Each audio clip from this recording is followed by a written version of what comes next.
What's up, everybody? Welcome into DodgerHeads, presented by DodgerBlue.com. My name is Jeff Spiegel, joined today by Daniel Starkand, live from the Blue Wire studios here in the Wynn Hotel on the Las Vegas Strip. Daniel, the Dodgers headed to the NLDS, but for the first time in history, we've got this weird gap. How are we feeling? Are we anxious? Are we enjoying the break? Where are we at?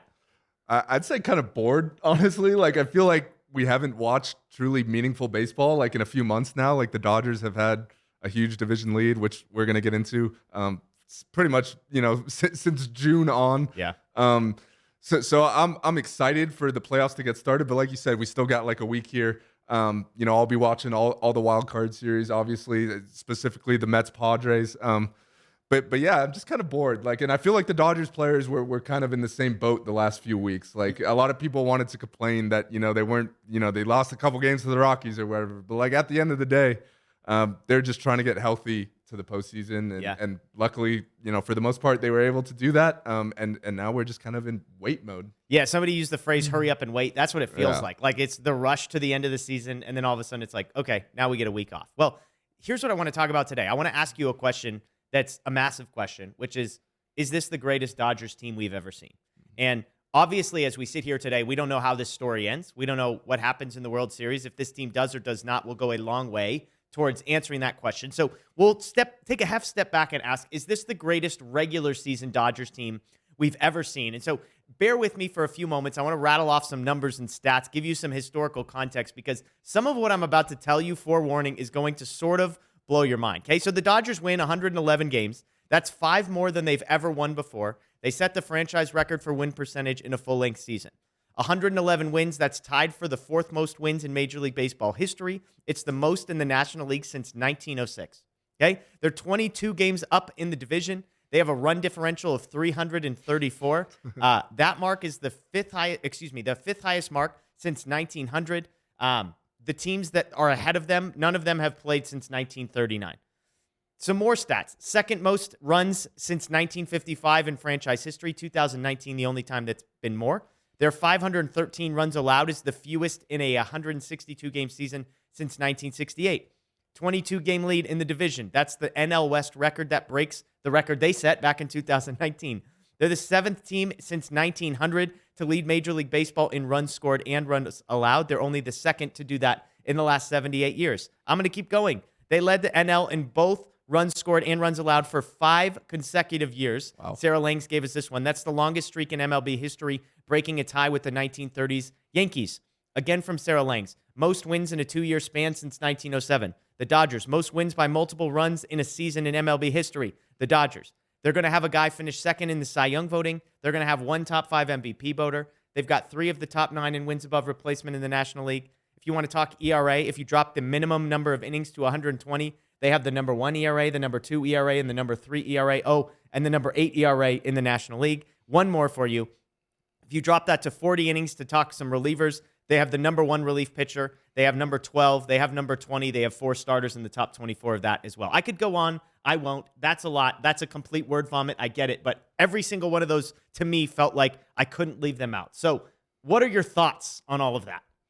I mean, those were some eye-popping stats. Obviously, we watched the whole season unfold, and we felt that greatness every step of the way.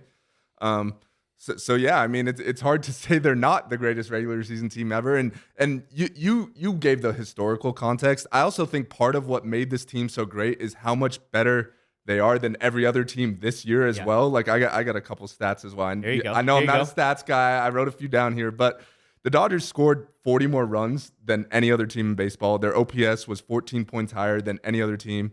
Their team ERA was 2.80. If you have an individual pitcher with a 2.80 ERA, he's in the Cy Young conversation. That's what the Dodgers did as a team. Yeah. I will give the Astros some credit. They had a 2.90 team ERA, but outside of them, there was not a single team within a half a run of the Dodgers. That's how big the gap was.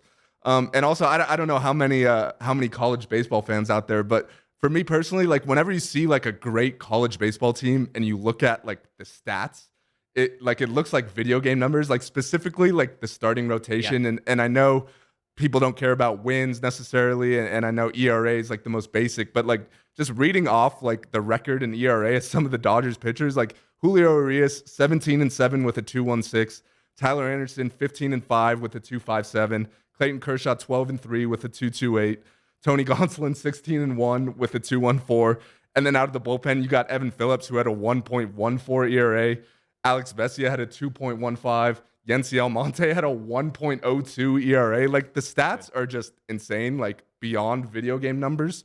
And the result was everything you pointed out as far as wins, as far as multi-run victories. Like, there wasn't a lot of stress in the Dodgers regular season, and I know we're going to get plenty of that in the coming weeks for sure. But it was really fun to just watch it all unfold and really just kind of enjoy the ride, because I know Dodger fans a lot of the times we're very focused on winning the World Series, as we should be, but a lot of people forget to enjoy the ride. So I really made it a point this year. We knew it was going to be a great team from the beginning. Like, we saw the offseason they add Freddie Freeman, they bring back, all these incredible players. So I made it a point to enjoy the ride, and it was so much fun every step of the way. And you could add in, they did it without Walker Buehler, basically. Yeah.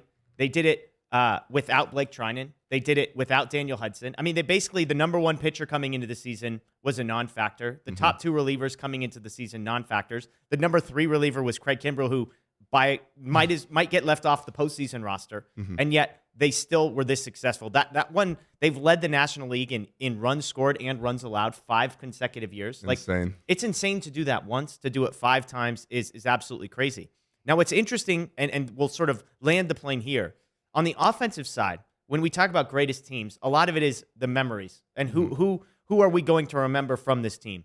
Offensively, it has all the name brand you could possibly want, with Mookie, Trey, and Freddie Freeman up top, right? Justin Turner, Max Muncy, Will Smith. It's guys you will remember forever. I think what makes this interesting, and why a lot of people might reject the notion that this is arguably the greatest team in regular season history, is because Julio's a name you'll remember. Clayton Kershaw's a name you'll remember. Tyler Anderson, Tony Gonsolin, Evan Phillips, some of these guys that Andrew Heaney, that played key roles, Yency Almonte, who you mentioned, Alex. I mean, it's not guys that we're going to look back on and be like, wow, they had Hall of Famers everywhere, because they did. Like, Kershaw's going to be a Hall of Famer. All the guys offensively we just talked about are going to be Hall of Famers. And who knows how some of the careers of some of these younger guys like Julio Urias end up playing out. But do you think, like, how does that impact how you think about this team? That Tyler Anderson, who was incredible, Tony Gonsolin, who was incredible, but who don't necessarily have the track record, have no guarantee of being remembered as an all-time great. Does that influence the way you think about this team, or do you just look at the numbers and say, whatever you think about Tyler Anderson and whatever he does from here does not matter, because the stats that we saw him put up this regular season speak for themselves? I think that's part of what makes it so great. Like, I know from an outsider's perspective looking in, like, the Dodgers are the team that spends more than everybody, and that's obviously true. They do. But there's also the guys like you just mentioned that have been key contributors, and they, signed 1-year deals. They were DFA'd elsewhere and ended up with the Dodgers. Like, I think the Dodgers front office and their coaching staff deserves a ton of credit for not only finding those guys, but helping develop them, like helping them bring out the best in those players. And I think that's part of what makes it so great. Like, it's hard not to root for a guy like Tyler Anderson, who's bounced around the league, had a lot of mediocre years. And then just comes to the Dodgers and puts it all together. And he hardly gets talked about at all. But I just read out the stats. Like, there's not a single person in the world that could have predicted he would have that kind of season. I will say I sat right in this chair in March, and I said he'd have, I believe I said, the 3rd highest pitching WAR on the Dodgers. So I did nail that one. Yeah. But even I wasn't expecting him to be that good. Yeah. Yeah. Well, let us know what you guys think below in the comments. Is this the greatest Dodgers regular season team in history? Because I think if they do go on to win the World Series, it's safe to say it will go down as the greatest team in Dodgers franchise history if you put together a regular season like this and then go out and win the World Series as well. So let us know what you think in the comments below. We appreciate you joining us. As always, that's Daniel Starkand. My name's Jeff Spiegel. Again, this is Dodger Heads presented by DodgerBlue.com, live from the Blue Wire Studios in Las Vegas. Make sure you subscribe. Ring the notification bell if you're listening to this on the podcast format. Thank you. Subscribe on Spotify, Apple Podcasts, Google, wherever you get it as well. Enjoy the rest of your day. And, of course, go Dodgers.